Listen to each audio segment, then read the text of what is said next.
The bridge, not long or wide, is a simple wooden structure that spans the narrow yet profound gap between past disappointments and future uncertainties. Let me introduce myself. I'm Lyle Jetman, now 38, a man who previously only differed from others in that he was the husband of 36-year-old Gloria and the father of 12-year-old Robert and 8-year-old Anna. It's a pleasant family picture, albeit with a significant financial burden. To meet my duties as a husband and father, I worked at Countryman Realtor for 5 years before Gabriel Zelo bought the company from Bernie Schleier. Real estate wasn't my first career choice, or even my desired one. I started my career after graduating from law school. At that time, I had been married to Gloria for 3 years, and she was pregnant. When I graduated, the job market for young lawyers wasn't very promising. But Gloria's pregnancy gave me a strong incentive to find a job that could support my family. The initial job I secured was at a law firm specializing in representing banks during home loan closings. It wasn't the career I had envisioned, but it was employment. While I pursued my law degree, Gloria worked as a bank teller to support us both. Her earnings covered rent and necessities. While I worked part-time jobs to supplement our income, my education was funded through loans and scholarships. But I aimed for a future with the Department of Education. Since Gloria became pregnant around my law school graduation, I accepted the job offer, marking the first of many compromises in married life. In those bygone days, banks extended loans to individual home buyers for house purchases, a profession considered gentile. For lawyers, I sat at the desk handling house flipping transactions on behalf of lending institutions. During mortgage closings, buyers paid the bank a commission of roughly $500 for my services. The law firm received this sum along with an additional $500 from the insurance company. Each successful closing meant earning a solid $1,000. When we sealed the deal, naturally the firm profited and I received a small portion as my salary. It seems all good things must end, and honorable frugality gives way to insatiable greed. Shortly after my wife, Gloria, gave birth to our second child, the consolidation of small banks into larger ones, which were then absorbed by even bigger ones, reshaped the banking landscape. Retail loans became obsolete as banking transitioned into a wholesale trade operating at an industrial scale. Each morning, I'd confront a stack of mortgage paperwork at work slated for same-day closings, while profits likely soared. The frenetic pace of simultaneous house closings left me with an uneasy feeling about the sustainability of this model. Over my 7-year legal career, I didn't advance to partnership, but ascended to the esteemed status of a private contractor earning $75 per closing, with 7 or 8 loans closed daily, 5 and sometimes 6 days a week. My income was respectable. However, I harbored doubts about the longevity of this arrangement. Sensing an impending downturn, Bernard Scher, or Bernie as he preferred, approached me seeking a legally savvy individual. Bernie aimed to expand his company, Countryman Real Estate, with his main contract transitioning to the Sun Belt. Bernie eyed growth. His company held shares in the Scarlet Woods development, boasting 100 approved lots with plans for 400 more strategically located 2 mi from a tech park with 2,000 high-tech jobs on the horizon. Bernie, a builder-developer, excelled at securing financing for growth projects. However, he struggled to market to homeowners seeking upgrades or adjustable-rate mortgages. Strangely enough, when Bernie and I first met, everything clicked. I thrived on selling houses and paid close attention to details, especially when it came to managing the flurry of paperwork involved in transactions. Drawing from lessons learned from previous employers, I implemented profit center strategies, boosting Bernie's sales by leveraging partnerships with home insurance agents, movers, gardeners, and more. We swiftly evolved into a comprehensive agency with one goal: maximizing home sales and capitalizing on associated services. Bernie wasted no time in initiating construction projects. While I diligently managed day-to-day operations, he handled major deals while I took care of smaller ones, earning a handsome salary. As his trusted employee, Bernie foresaw the impending crisis. B. Stern served as a precursor. But the collapse of investment bank Lehman Brothers was the catalyst. Despite the looming catastrophe, Bernie remained optimistic, believing in real estate's inherent resilience. While the market plummeted, Bernie remained unfazed, confident in its eventual rebound. I focused on maximizing every opportunity, channeling profits into larger and more lucrative rural properties as part of Bernie's investment strategy. Bernie had only one concern. He felt like a significant figure in a small arena and desired to dive into the vast ocean one evening. During drinks after work, he dropped the bombshell. "I've sold everything." What, take it easy? The new owner won't shake things up, at least not right away. Once again, Bernie proved correct upon meeting Gabe Zell. My initial impression was of his youthfulness. Not yet 30, he orchestrated Bernie's buyout. Taller and younger than me, Gabe possessed a striking blonde-haired, Adonis-like appearance, embodying the epitome of a business prodigy, superstar. Though I should have felt envy toward the young man, his charm and amiability made it difficult to be resentful. Working for him proved enjoyable as well. Approaching 50, Bernie was ambitious, yet fundamentally cautious. In contrast, Gabe thrived on transparency and risk-taking. He operated with everything laid bare for all to see, always pushing the boundaries.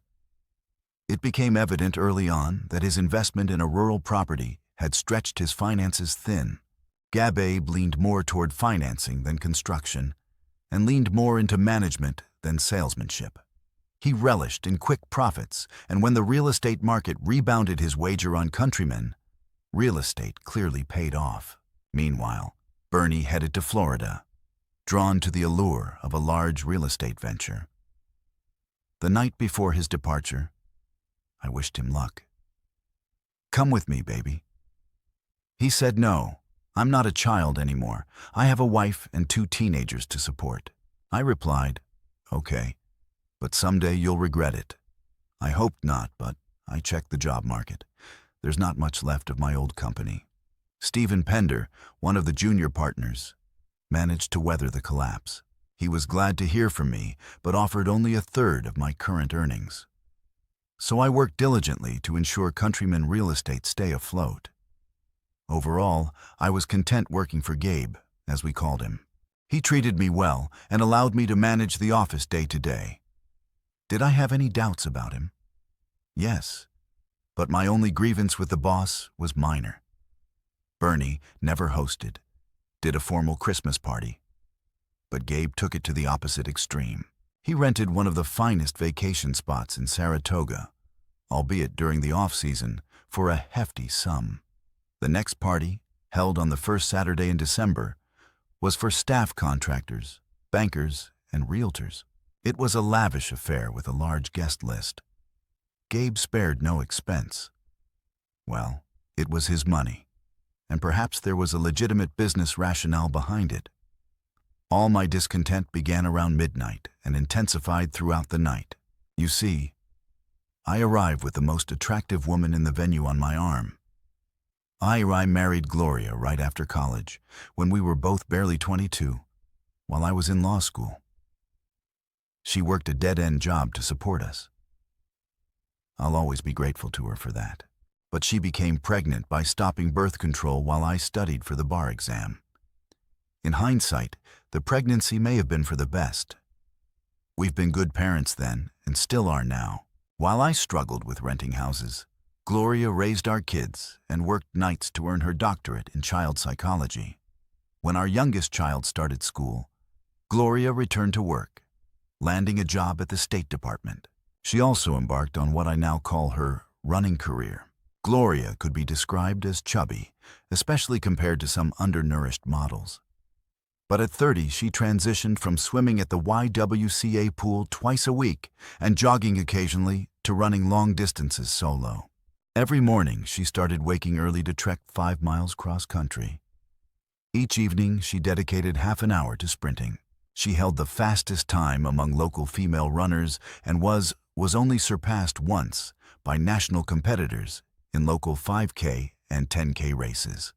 She even participated in the New York City Marathon 3 times, ranking among the top 100 women finishers.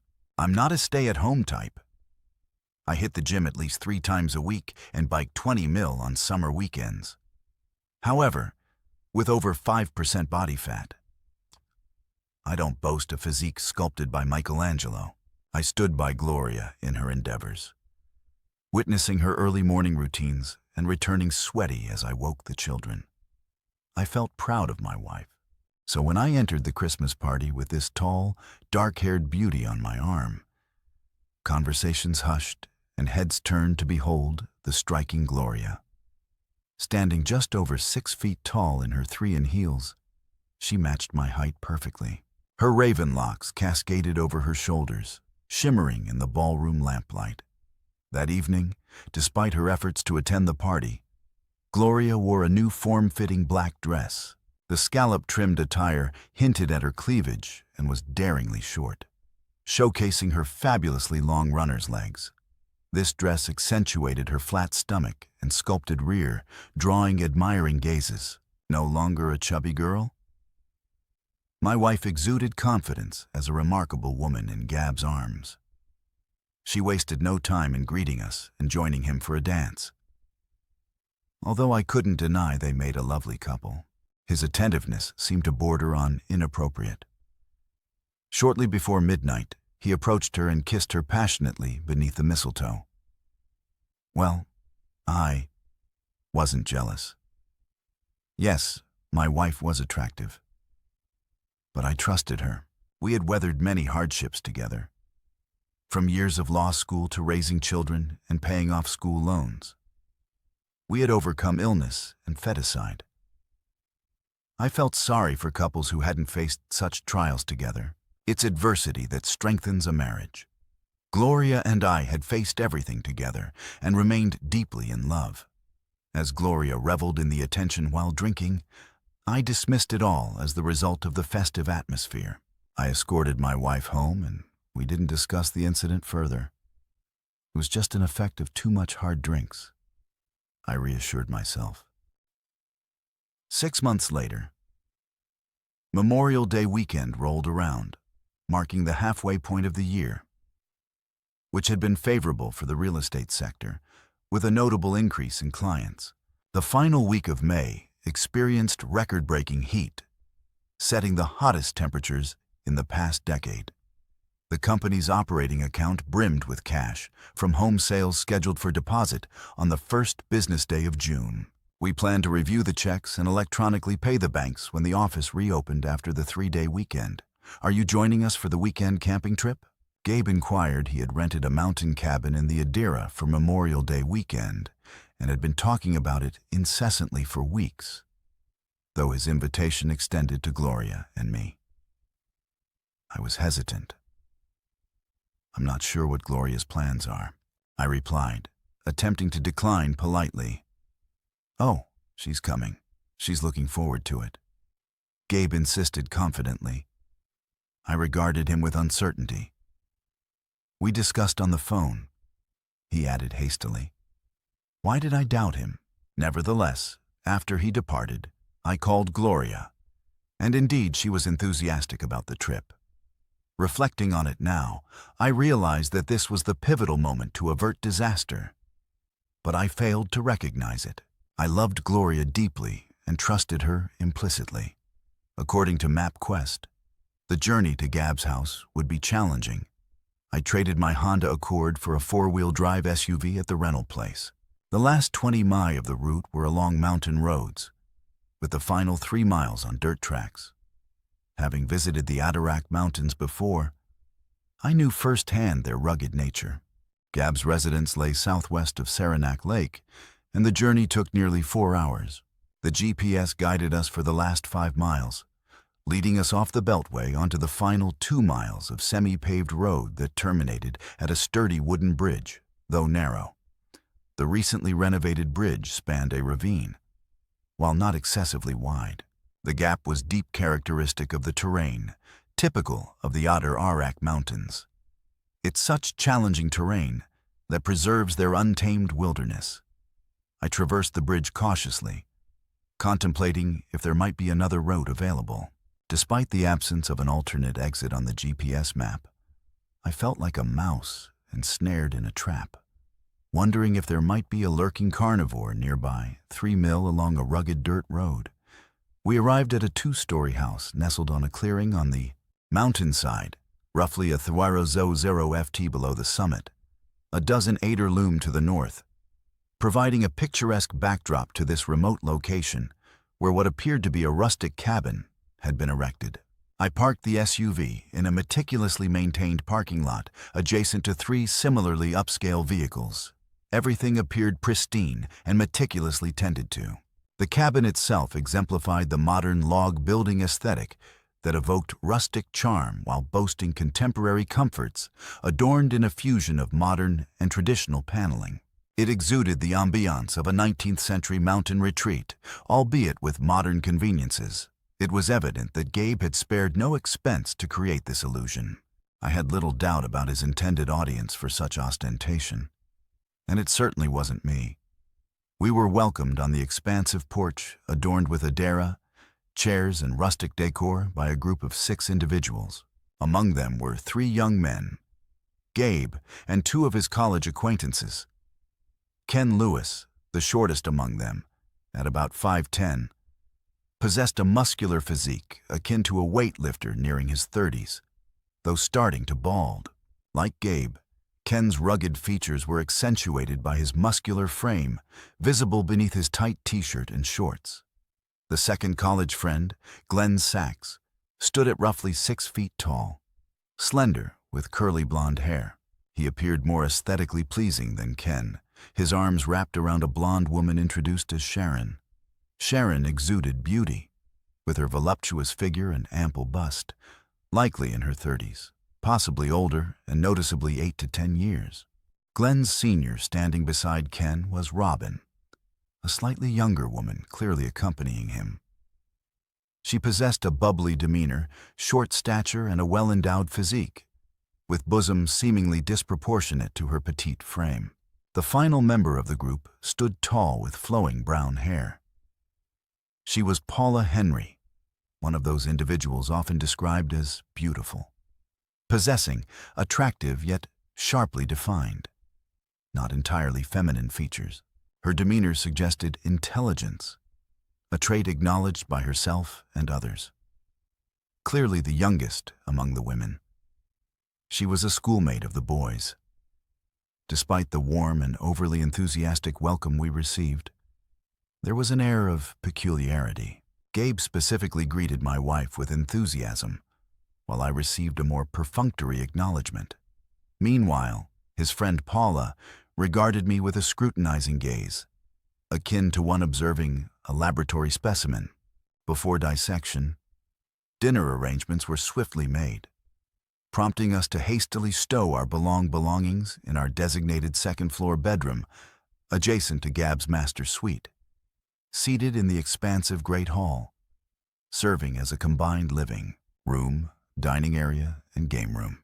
We indulged in gourmet microwave meals around the grand oak table. Though the food was delectable, it was evident that it came with considerable expense and minimal effort.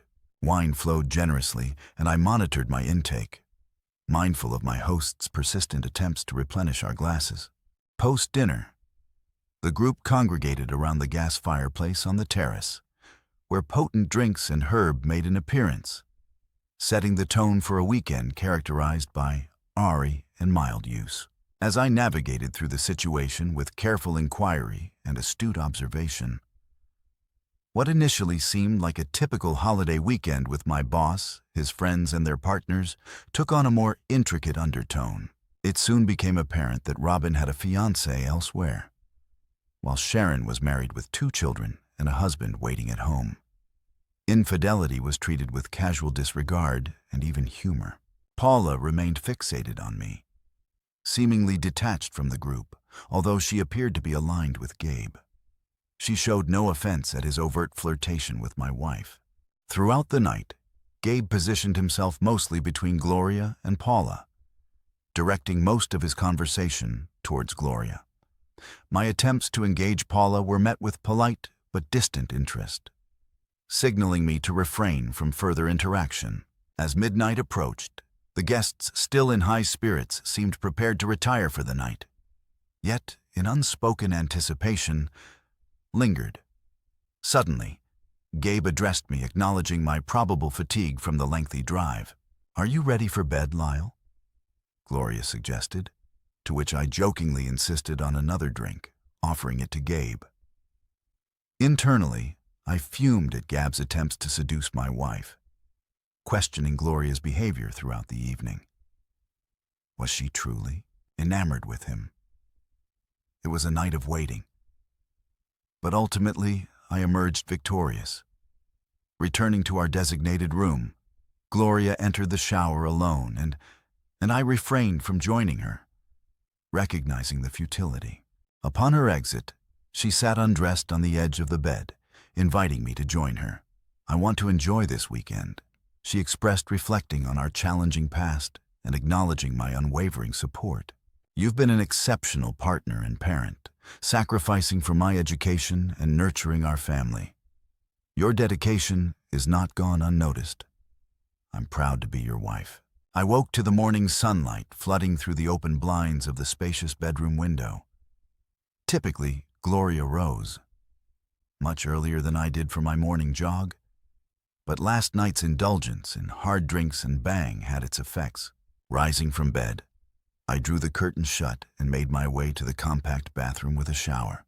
Despite its size, the bathroom boasted ample amenities. After showering and shaving, I headed downstairs before the others had stirred, opting to explore the surroundings while the house was still quiet, moving from the main room to a patio featuring a fire pit and built-in outdoor BBQ. I then ventured onto a raised terrace housing a small pool and sauna. Considering the chilly spring climate of these mountains, an open water feature seemed risky. But as I stepped onto the terrace, I discovered the entire area was heated. Solar panels adorned the higher slopes of the mountain, heating both the pool and, likely, the house crossing the terrace. I reached what appeared to be a small barn, devoid of animals but stocked with ATVs, snowmobiles, and gardening tools, including several small tractors. As I passed by, the distant sound of a babbling stream caught my attention. About 20 yards behind a locked barn with a chimney protruding from its roof, I glimpsed through a small window, spotting a generator and fuel tanks. It was evident that meticulous care was taken to ensure the provision of gasoline for recreational vehicles and emergency power through the generator. This location felt like its own secluded universe, evidently prepared for any conceivable scenario. Despite the stream appearing small and shallow, I reconsidered its size when witnessing a fish leap from its waters. "Are you fishing?" came a voice from behind me, turning. I found Paula standing there. "Not today, but I used to when I had more free time. Seems like this weekend might offer you that chance." "Are you into fishing?" I inquired. "No. Like you, I lack the time. Perhaps we could have breakfast and then take a hike up the mountain. It'd be a shame to come all this way and not reach the summit." She suggested Paul prepared coffee in the stainless steel maker, while the kitchen pantry held microwave-ready breakfast options, opting for instant oatmeal. I noticed none of the others had yet stirred. They'd likely sleep in.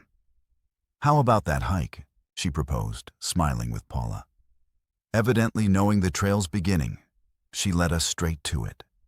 Initially, the summit didn't seem too far, but an hour later, it felt as distant as when we began. "Are you sure about reaching the top?" I questioned. "Why quit now, old man?" she teased. "I'm just thinking about what the others will say when they find us missing." "Don't worry. I doubt they'll mind finally reaching the summit."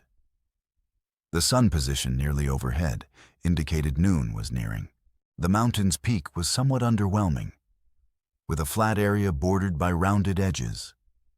Two weathered wooden benches faced east, offering views of the Gat House and several distant peaks to the south and east.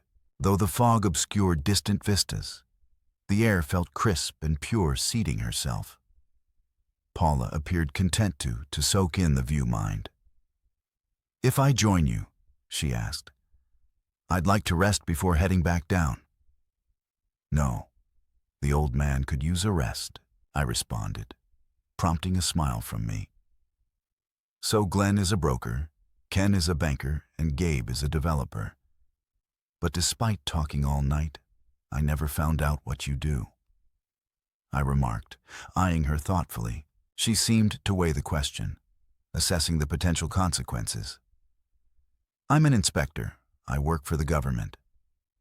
It's a low-paying and rather dull job," she divulged. "Have you expected anyone?" "We know I inquired, not recently. Back in college, it felt like I was always bailing them out, covering for them with angry girlfriends or providing cheat sheets for exams. They were always on the edge. That's what makes them who they are. You know extraordinary young people," she explained. "So, is this your job now? Covering for them? What's the point of closing the barn door after the horse is bolted? It won't help you retrieve your horse rules, just hold things back. It's better if smart people rise to the top and the rest step aside. Ultimately, everyone benefits according to their own merits." I mused. "What about your role this weekend?" "You didn't attend the party last night," I pointed out. She fell silent. Caught off guard by the question, I rose and moved to where I could see the road leading down the mountain. There was only one, way out the way out. Turning back to Paula, I scrutinized her. Had she considered this, the others? I realized in a moment of insight. Were entirely oblivious to anything beyond their own physical desires. But was she? Clearly, she was observant. She must see the issue as I did. I'm just here as the designated sober one. I ensure everything runs smoothly, intervening only if absolutely necessary. She explained meaning. Unless the Golden Boys need you, I summarized. I wouldn't put it like that. But I certainly prioritize what's best for them, for everyone in the long run, she clarified. Shall we head downstairs? I suggested. What's the rush? The journey back will be quicker. She remarked, yes, quicker, but the slope is steep and perhaps more perilous. You could take a nasty fall, I cautioned. Why worry when you're already at the top? She retorted, though. She rose and began to descend. We returned to the lodge without incident, yet my concerns intensified, finding the others by the pool. I was taken aback by my wife's appearance in a black bikini, revealing her body in a manner I hadn't seen before. The other women were similarly clad. As Paula and I approached, I witnessed my wife seated on Gab's lap, engaged in a passionate kiss. We're back. Paula's shout interrupted Gabe and Gloria's kiss. Gabe grinned mischievously, while Gloria's smile seemed forced. Where have you two been? Gloria asked casually, breaking the awkward silence. My fists clenched instinctively, but Paula squeezed my hand. Well, since we missed lunch and conquered the mountain, we deserve some food, Paula declared, pulling me towards the cabin as we left the pool area. I heard muted laugh after I wasn't sure what Paula had prepared, and if I ate anything, I couldn't recall. She handed me a glass of straight black Johnny Walker, which burned as it went down. Think before you act, she advised. It's just one weekend in a good marriage, and you need to consider your family returning to the pool. The couples were already settled in the jacuzzi, laughing and giggling. My wife remained seated on Gab's lap. I couldn't see their hands underwater, but I assumed they were occupied. A joint was passed around, and it was evident that everyone was intoxicated. Paula positioned herself where she could keep an eye on things, placing herself between the jacuzzi and me. I pretended to drink more. Before discreetly walking away out of sight, I poured out the contents of my glass. It was a strange mix of jealousy and pride. I was proud of my wife's transformation from the chubby girl I married to the beautiful athletic woman she had become rightfully desired by others. I took pride in the fact that men longed to be in her loving, strong arms. But what about her inner self as she sculpted her physique? Seeing her with Gabe had an oddly alluring quality. I could picture their flawless bodies entwined physically. A nightmarish, yet exhilarating image. I strolled around the lodge grounds, observing its operations, passing time, while dreading the direction things seemed to be heading, realizing that ultimately I might need to take control of my options. Entering our bedroom, I made a deliberate attempt to sleep. As I lay there trying to quiet my mind, the question of why my wife was flirting and kissing another man lingered. We had weathered many hardships together. From our early struggles with poverty to our children's illnesses and the constant financial strain of living on a middle-class income, we were finally starting to climb toward stability. Our children had reached an age of independence. My wife had a modest but steady career, and I was earning a good income. After years of financial struggle, our debts were manageable, and our future looked promising. So why risk it for someone as shallow and empty as Gabe Zillow? Behind his charm and boldness, there was nothing substantial. Strip away the flashy exterior, and there was emptiness. Gabe had never designed a site plan, built or sold a home. He was the figurehead of a business run by others, a wealthy individual with no real substance, a prodigy whose only asset was his image. What was Gloria thinking? She claimed she just wanted to have fun this weekend. Was this her idea of fun, and how would it end? I must have fallen asleep because when I descended the stairs, they had already gathered in the main room. Lunch had passed, but the drinks were still flowing and joints were being passed around. Gloria was back in Gab's lap, and there was no denying they had kissed. The women had removed their bikini tops, including Paula, who seemed to be sharing Ken with Robin. I headed straight for the kitchen to heat up dinner in the microwave when Gloria walked in. "How are you?" she asked. "It could have been better." I replied. There was a moment of hesitation before she spoke again. "I spent the evening with Gabe." She confessed. "I noticed," I said as the microwave beeped. She gave a strange smile when I turned to attend to the microwave. "No, I mean tonight in his room." I remained very still, facing away from her, not wanting her to see the pain she was causing. "I see. But what about our 16 years of marriage?" I questioned. "That's why I can do this. It's only for the weekend. Next week I'll be all yours again," she assured. "And Gabe won't mind," I retorted. She hugged me from behind, burying her head against my back. "Gabe likes you. He thinks you two are going somewhere. It's just a fling. A little fun for the weekend, okay?" She asked, her words punctuated by hugs. "Can I choose?" I inquired. "Not really. It's decided. I'm just letting you know," she replied. She released me and I heard her leave the kitchen. I walked to where the kitchen opened into the main room. They were already heading up the stairs. Gabe glanced back, smiling and giving me a thumbs up as if we were on the same page.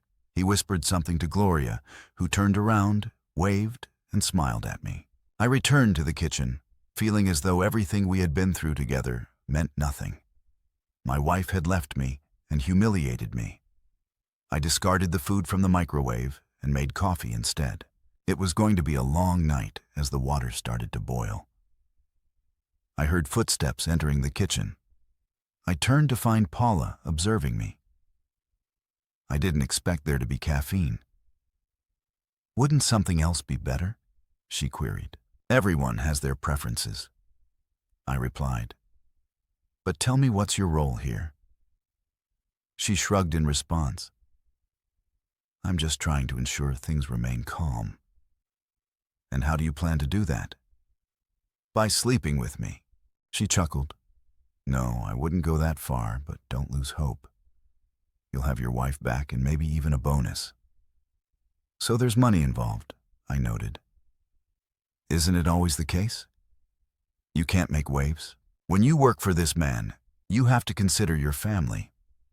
What choice do you have but to accept what's offered? This is their world, not yours. That's just how it goes. A sharp moan of pleasure echoed from above. Seems like she's having a good time. Paula grinned. Well, good for her. A delightful weekend for everyone in the mountains. You know, these rocks have stood here for ages. Our existence is merely a fleeting moment for them. Thousands of years ago, they were buried under layers of ice that carved through them, forming the rivers and gorges we now navigate to make our world livable. Sometimes we forget how fragile our existence is. Remove one small piece and our world crumbles. Only then do we realize it's all an illusion. Paula laughed.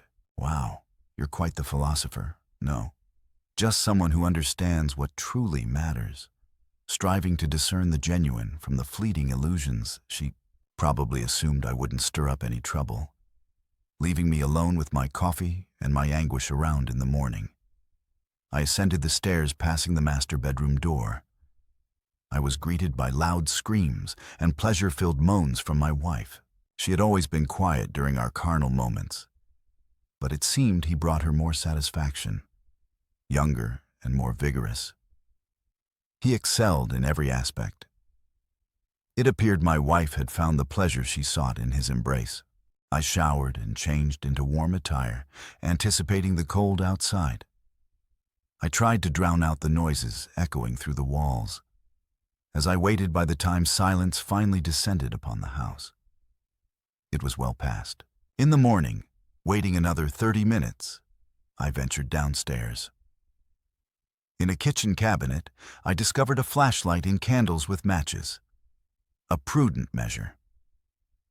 I reasoned in case reality severed our connection to electricity. The night enveloped the surroundings in a profound darkness. With the moon having already set the nocturnal symphony of the mountains, though felt like silence to someone accustomed to city life. I easily located a barn and a 20-gallon plastic canister filled with motorsports gas. A wrench lay nearby, though a padlock secured the generator's shed door. The hinge mechanism had succumbed to rust. The wrench swiftly liberated it. The house's owners had thoughtfully provided a manual gasoline pump, enabling me to swiftly fill the canister. In less than 10 minutes, I navigated around the lodge to reach my rented SUV's parking spot. I loaded a gas can into the back, released the handbrake, and shifted the transmission into drive, allowing the car to roll downhill. I started it up and drove off cautiously. As I neared the bridge, carefully navigating it, I halted upon reaching the gravel road. Taking my time, I ensured the gasoline seeped into the bridge's wood. It was a meticulously crafted structure, a testament to skilled artisans who took pride in their work. Regular folks had built this bridge to facilitate the leisure of those who profited off the toil of others. But the fun was about to come to an abrupt end. Dropping the match, it sputtered before igniting. Flames swiftly erupted, and I quickly retreated as a fierce explosion of heat and fire ensued. The wooden bridge crackled and collapsed into the inferno, its blaze likely visible for miles around. Turning back to my car, I drove away leisurely. There was no need to hurry. Anyone who witnessed the fire was now stranded on the other side. I was confident I'd be long gone before they realized their predicament. By the time dawn broke, I was already stopping at a gas station off the highway, filling up the SUV. I left the empty canister at the pumps, certain someone would eventually collect it. Any link between the fire and me would vanish, returning the SUV around AM. I retrieved my car after showering and dressing casually for the office. I had 2 final tasks to sever ties with Countryman Real Estate. Bernie, though a good boss, was forgetful, often leaving items in his office with keys to every door and filing cabinet.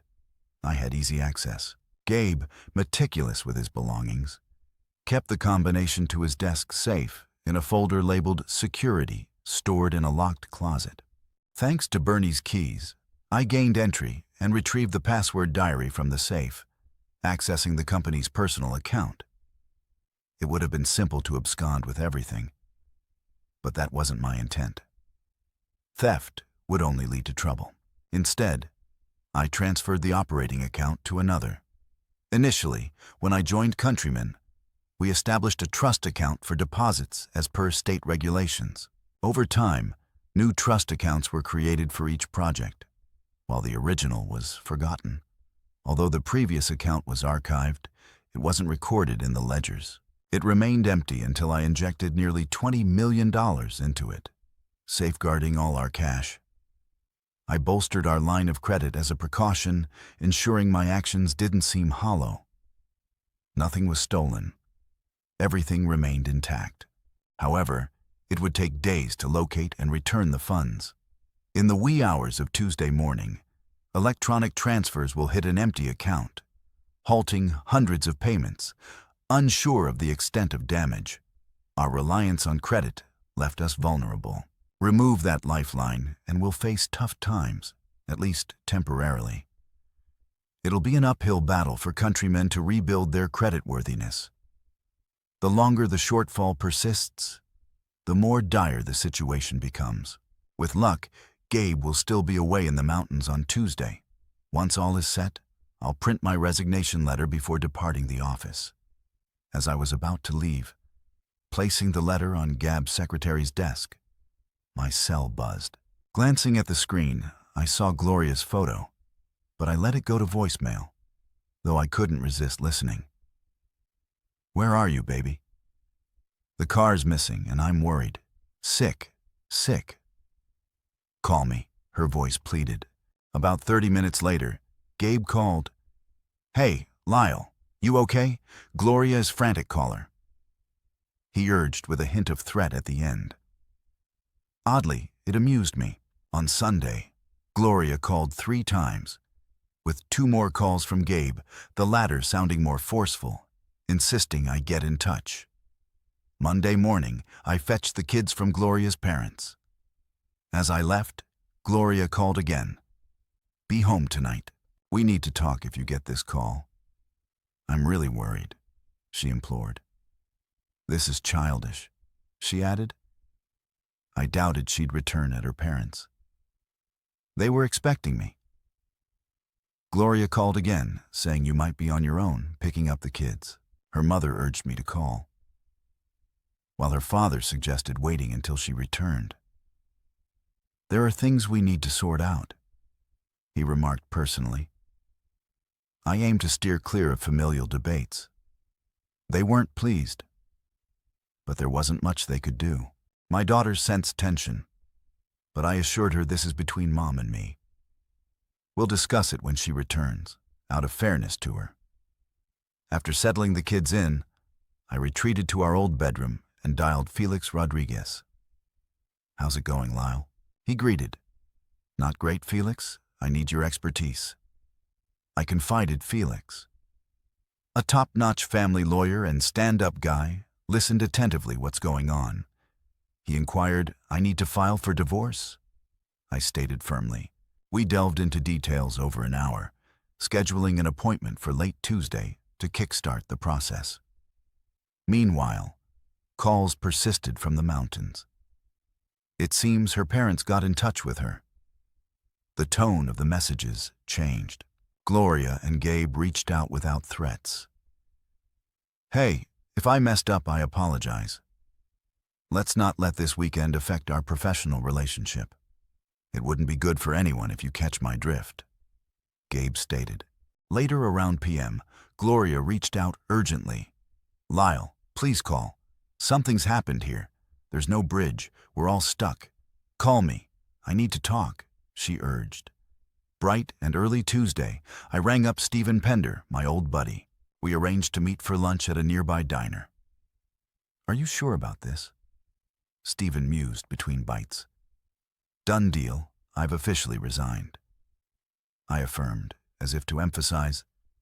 Donna, my former secretary at Countryman, called Lyle. They're saying you've resigned, but you've got to come in. Everything's going haywire. Something's seriously off. Donna relayed. Sorry, I can't. I'm no longer with the company. You should ring up Gabe. They say he's stranded in the mountains. Something about a bridge. Huh, tough break. Don't worry though, it'll all work out. Anything else I should know? Steve inquired. Nope, not my concern anymore, I replied. Well, if you're sure, I think I can up my last offer by $10,000 a year. Can you start? Tomorrow. Isn't that too soon? Nope, perfect, Steve confirmed. Wednesday morning, I joined Pandar and Partners, just settling in. That afternoon, I had an unexpected, expected visitor. Where's my money? You're an idiot. Gab Zell stormed in. What money are you talking about? You know operating funds. Sorry, you might want to chat with the company accountants. If I do that, I'll sue you for embezzlement, he threatened. I just smirked. He found his way down that mountain. But where are the operational funds? You think you're some hotshot lawyer, but you're just an idiot who can't satisfy his wife. She really enjoyed her time with me, and I'll keep her happy whenever I feel like it. He spat, then stormed off. The next day, the police called me to the station for questioning. Sorry, I've just started a new job. My time's tight, but I can respond to your questions in writing and call you back. I offered. The officer tried to explain. They don't usually do that. But I insisted, citing my profession. After some back and forth, he hung up. I anticipated the police would need to investigate the embezzlement claim, tracing the money. They'd find it in the company account where I deposited it days ago. I figured that would be the end of it. A civil matter at most, and an unsuccessful one. I was mistaken. It took them a fortnight to track down the missing funds. By then, Countryman was in dire straits. Its credit had been completely cut off by the banks, necessitating an infusion of new capital to reopen it. Gloria arrived late Friday evening with both our trip suitcases. Her key no longer worked due to my changing the locks. I met her at the door. Please, lie. Let me in. Think about the children, if not for me. She pleaded, No, you don't live here anymore. I parked your car on the street. I assume you still have the keys. I replied, Do you hate me that much? Yes, I affirmed, closing the door. I decided she would go to her parents. I instructed Felix to serve her with a restraining order and file for divorce. The brief reprieve the bridge provided paid off handsomely.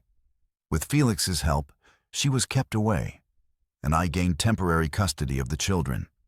It took her 2 months and likely every penny she had to get back on her feet by then. The divorce proceedings were well underway, needing only finalization. Gabe Zillow wasn't as fortunate. Countryman Real Estate had to shut down, ceasing operations right after Labor Day. The following week, I had an unexpected visitor. He sat in the visitor's chair upon my return from closing the third deal with a deep tan and looking healthy. He was lightly dressed for the northern autumn. Bernie, how's it going? I greeted. I'm doing all right, he replied, scanning my modest office. What brings you to the cold north? I inquired, sensing this was no casual visit. Well, here's the thing. Florida's swarming with sharks, and most of them aren't in the water. I figured I'd stick to what I know, he explained. I'm glad to see you back, I said, uncertain of his intentions. Bernie read my expression. I took a hit down there, starting over. But it seems I got lucky. This company I own seems affordable. He revealed a smile appearing. We exchanged knowing smiles. So what's on your mind, old pirate? I asked. Well, here's the deal. I need a partner. At my age, bankers doubt any venture I start will last. And well, you and I make a good team. What do you say? He proposed. I have very little money. You've probably heard about my impending divorce. I mentioned, yes, I have. He acknowledged. Hinting at the spreading gossip, Letton, go with 10%. He offered 50. Letton, be reasonable. You said you're strapped for cash, but I'll settle for 45%. I countered. Look, 25% is fair, but it's not enough. How about 40% and an option to buy another 10% in 10 years? He negotiated all right. Let's hope I live to see it, I quipped, knowing he'd likely outlast me. Bernie and I were back in business. We acquired every lot owned by Countryman at a discount using the same bank's funds. I anticipated challenges, but our business quickly thrived. Constructing and selling homes. Life progressed as usual, as did my divorce proceedings. It largely centered on custody and visitation. Ultimately, we devised a complex joint custody and visitation arrangement. That's why I returned to a dark, empty house on Christmas Eve. Gloria had taken the children for Christmas, though I was supposed to have them. Given that Christmas fell on a Sunday, they had to return to her on Monday. Her day off, the kids struggled with this routine. Approaching the house, I spotted a figure on the steps, sheltered from the cold and the light snowfall. I was beside her before recognizing my ex-wife. "Gloria, what are you doing here?" I inquired. She didn't seem well thinner than before. Her eyes appeared vacant and indifferent. It was evident she had recently cried. "I want to go home." She whimpered. "Where are the children?" I asked Sidest, stepping her request with my parents.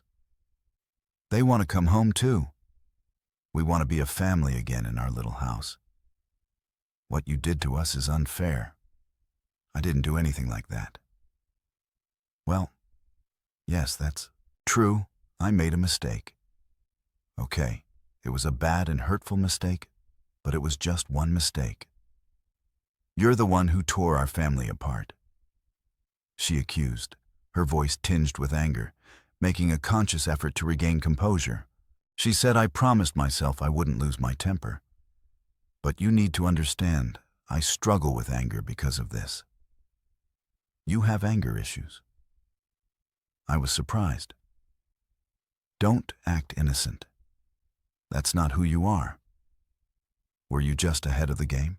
I'm not naive, Lyle. You were never a saint.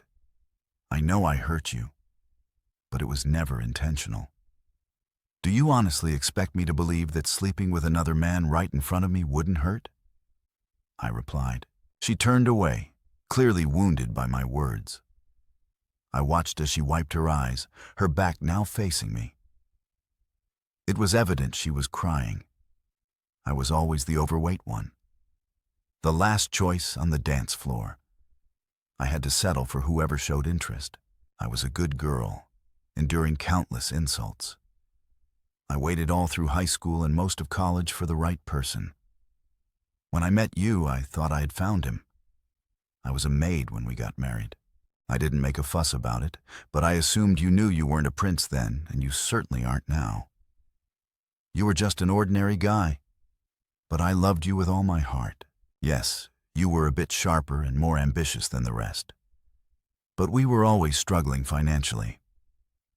I learned to adjust my expectations because of my love for you.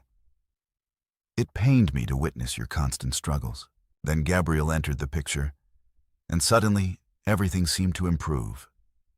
He possessed all the qualities a woman desires in a man. This time, the prince had his eyes on me. It was incredibly flattering. After the Christmas party, he kept reaching out to me. It wasn't serious, just harmless flirting. You know attractive women often receive attention like that. I've been approached before, but never by someone from the beautiful and powerful elite. He spoke highly of you and expressed how fortunate I am to have such an amazing boyfriend like you. I bet he was just enamored with me. I remarked exactly. He mentioned how hard you work and how he wants to reward you. I understood his implications. If I played nice with him, he would take care of you, I suppose. I let him convince me that you would benefit if I gave in to him. And it's true. There was a part of me that desired him. It felt like there was this irrational urge guiding me toward him. I was torn between hoping something would happen over the weekend and fearing it. But once we arrived, my resistance began to fade. I turned to you and confessed, "What, are you serious? You told me you were considering sleeping with him." Okay, I didn't say it outright, but you knew what was going on and you didn't object, she said. Turning to me, tears streamed down, her cheeks dripping from her chin and her nose was running. I trusted you. We've spent 16 years together. How could you betray me like this? I lamented. But that's the crux of it. We loved each other. It was merely a fleeting affair. It pales in comparison to what we shared before and what lies ahead. Are you so deluded to think that, after hearing your cries of pleasure for him, we can salvage anything meaningful? Oh, for heaven's sake, you can't be that naive. It was all a facade. I aimed to please him. I put on quite a performance. Individuals like him demand and anticipate such theatrics. That's not how I behave in bed. And after 16 years of closeness with me, you should know that all I know is what you did, how you degraded me. You chose the golden boy over me. The cat who offers nothing and takes everything powerful, isn't it? So where is he now? What happened when the crisis hit? I'll tell you everything. He folded under pressure. We live in a society that perpetuates the dominance of the few over the many, based on the myth of some hidden brilliance they possess. Explain to me. How did this genius manage to descend the mountain so swiftly? He called for a helicopter. By then, he suspected that you had tampered with the business. It was glaringly obvious that you had sabotaged the bridge. He thought you embezzled his funds. The others began to panic. Paula insisted that this couldn't be true, that it couldn't happen like that. When the helicopter arrived, there was only space for Gabe. The rest resigned. I believe. The National Guard eventually erected a temporary bridge to rescue us. Sharon and I reconciled by then. Her husband had already discovered the truth. She faced consequences, just like me. Poor Robin's fiancé called off the engagement. Glenn and Ken encountered trouble, but I think they managed to resolve it with Paula's assistance. It seems it was only Gabe and U.S. regular folks who truly bore the brunt of it all. But wasn't the pain sufficient? She asked, peering at me with hope. Gloria's words held a lot of truth. I wasn't entirely blameless. I toiled for Gabe, yet, unlike the rest of the world, I never aligned myself with him. I knew the truth, but refused to acknowledge it to myself. I can't overlook how it transpired they were. Nothing but empty promises. If scrutinized closely, one could discern a trap, but no one looked. Illusion proved more enticing than reality. We weathered through tough times, and they passed with time. What you and Gabe stripped from me was the sanctuary of my home. I'll never regain it, because those scoundrels demonstrated that what I believed in was a mirage. You and I were an illusion. With that said, I rose and made for the door of the dim, vacant house. She persisted. "Answer me this," she implored. "Would you prefer solitude without me? Or would you rather be with me and our children around the Christmas tree tonight?" I gazed at her. It would be effortless to embrace her, cherish her, bring the children back to sleep in their own beds on Christmas Eve, and pretend that what occurred never did. But all I could muster was, "That's a valid question, but I lack an answer." With those words, we turned away from each other. The past cannot be altered. We must forge ahead for our future.